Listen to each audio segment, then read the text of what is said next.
Shri Sai Satcharitra Chapter 3. Saibaba's sanction and promise, assignment of work to devotees, Baba's stories as beacon light, his motherly love, Rohila's story, his sweet and nectar-like words. Sai Baba's sanction and promise. As described in the previous chapter, Sai Baba gave his complete assent to the writing of the Satcharitra and said, I fully agree with you regarding the writing of Satcharitra. You do your duty, don't be afraid in the least, steady your mind and have faith in my words. If my Leelas are written, the avidya, nescience, will vanish, and if they are attentively and devoutly listened to, the consciousness of the worldly existence will abate, and strong waves of devotion and love will rise up, and if one dives deep into my Leelas, he would get precious jewels of knowledge. Hearing this, author was much pleased, and he at once became fearless and confident, and thought that work was bound to be a success. Then turning to Shyama, Madhvarav Deshpande, Sai Baba said, If a man utters my name with love, I shall fulfill all his wishes, increase his devotion. And if he sings earnestly my life and my deeds, him I shall beset in front and back and on all sides.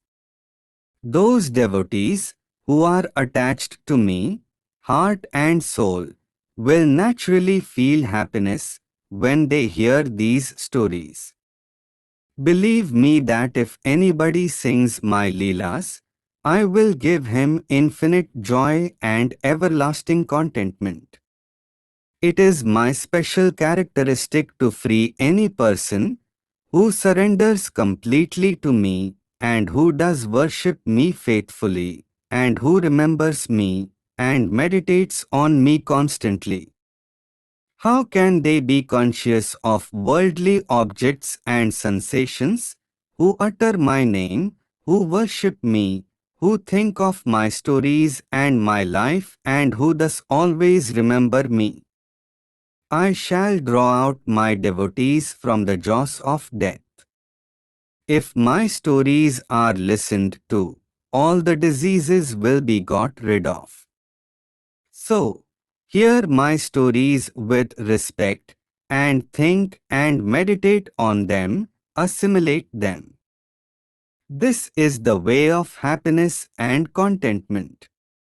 The pride and egoism of my devotees will vanish, the mind of the hearers will be set at rest, and if it has wholehearted and complete faith, it will be one with supreme consciousness. The simple remembrance of my name as Sai, Sai will do away with sins of speech and hearing.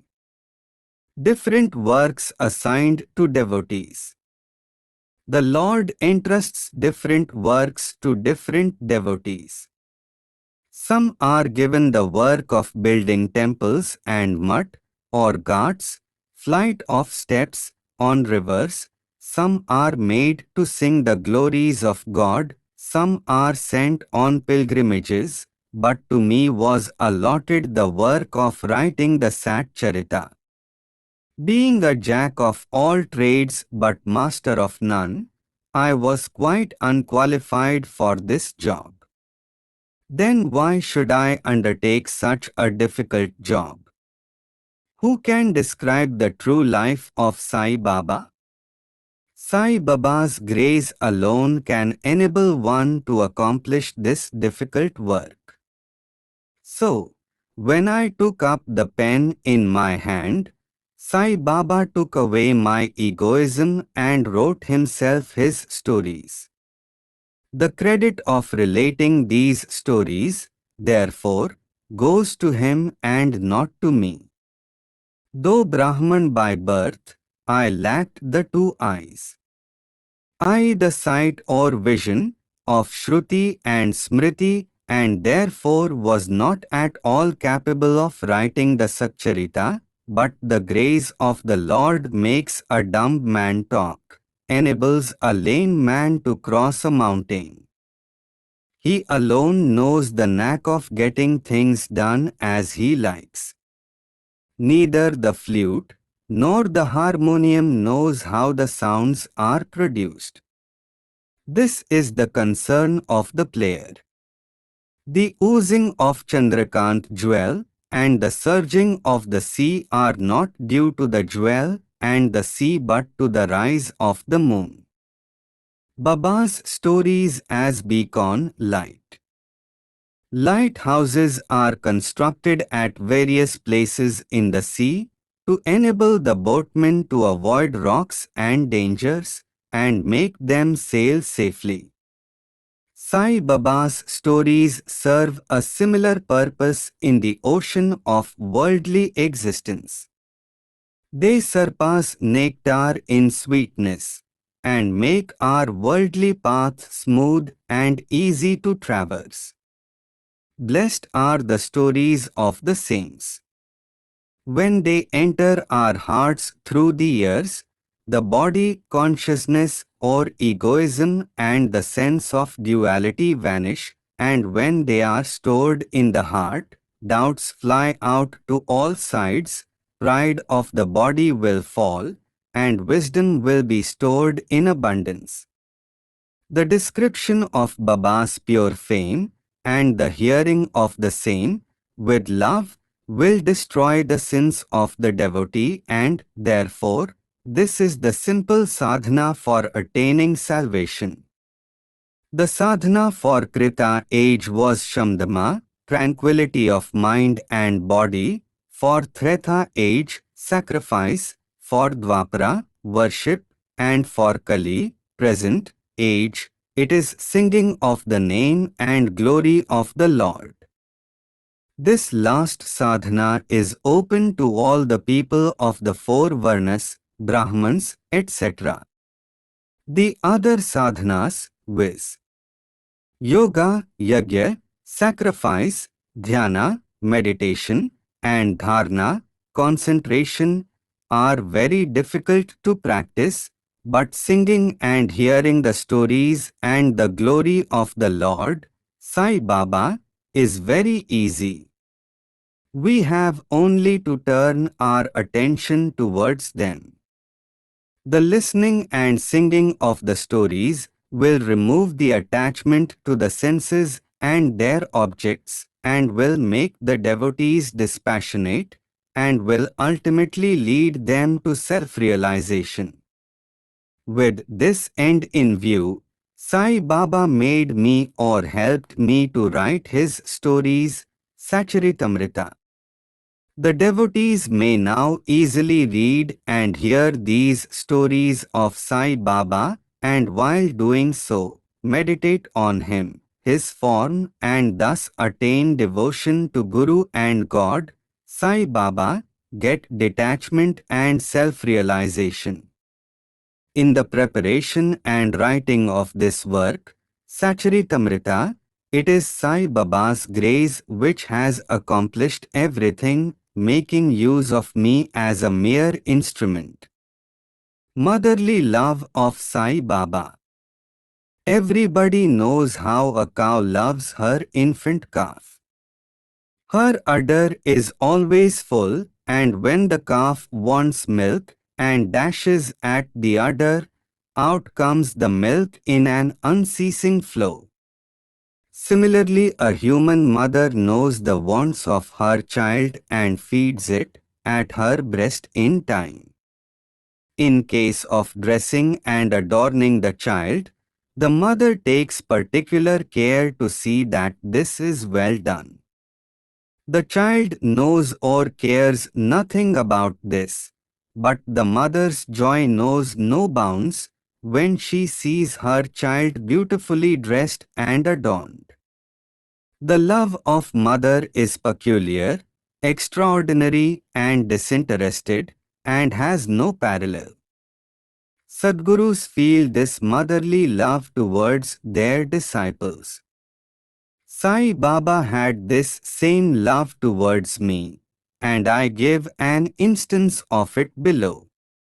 In 1916 AD, I retired from government service. The pension that was settled in my case was not sufficient to maintain my family decently.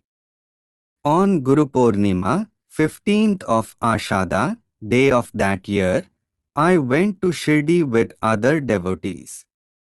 There, Mr. Anna Chinchanikar, of his own accord, prayed to Baba for me as follows: please look kindly on him. The pension he gets is quite insufficient. His family is growing.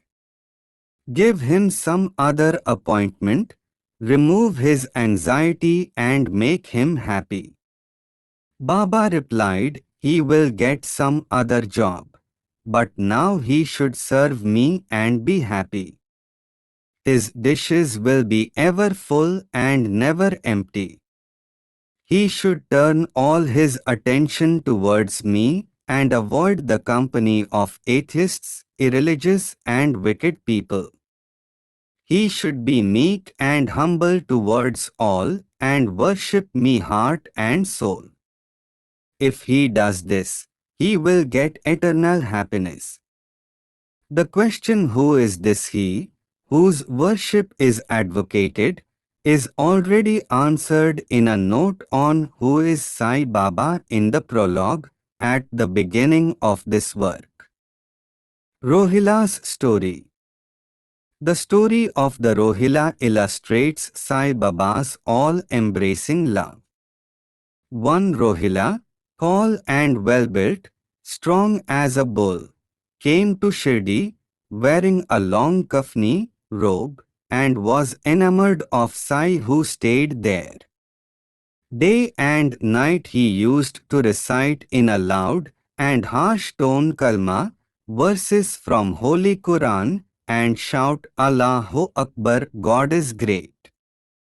Most people of Shirdi were working in their fields by day, and when they returned to their homes at night, they were welcomed with the Rohila's harsh cries and shouts.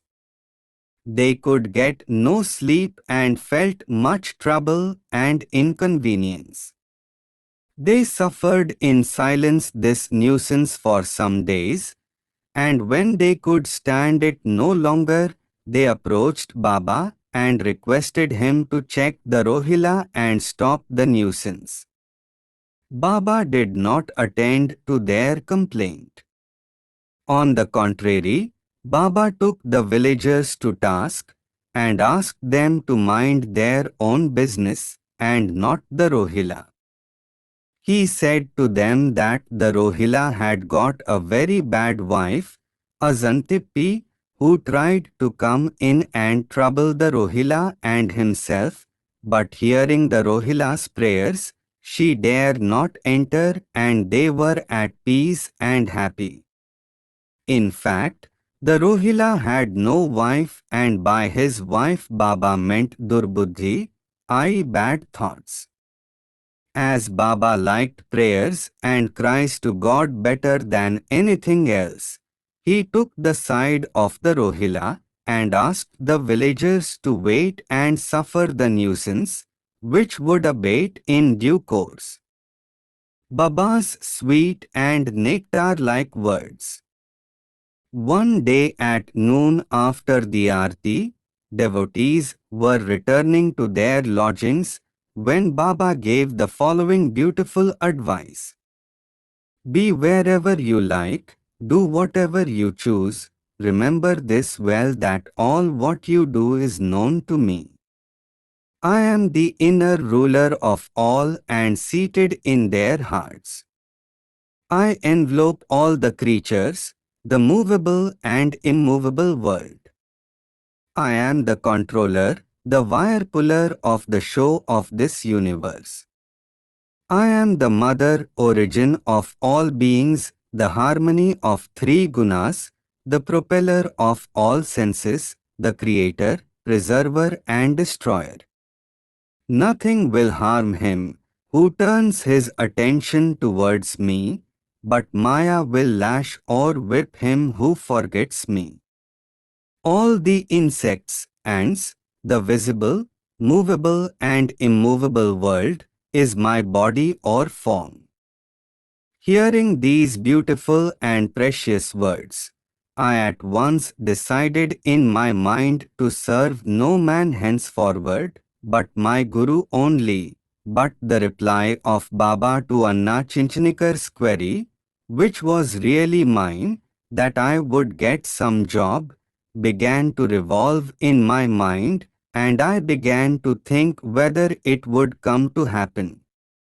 As future events showed, Baba's words came true and I got a government job, but that was of short duration. Then I became free and solely devoted myself to the service of my Guru Sai Baba. Before concluding this chapter, I request the readers to leave out the various hindrances viz. Indolence, sleep, wandering of mind, attachments to senses, etc. and turn their whole and undivided attention to these stories of Sai Baba. Let their love be natural, let them know the secret of devotion, let them not exhaust themselves by other sadhanas, let them stick to this one simple remedy, I listening to Sai Baba's stories. This will destroy their ignorance and will secure for them salvation. A miser may stay at various places, but he always thinks of his buried treasure. So let Sai Baba be enthroned in the hearts of all. In the next chapter, I shall speak of Sai Baba's advent in Shirdi. Bow to Shri Sai, peace be to all. Subscribe to Saibaba 919 channel.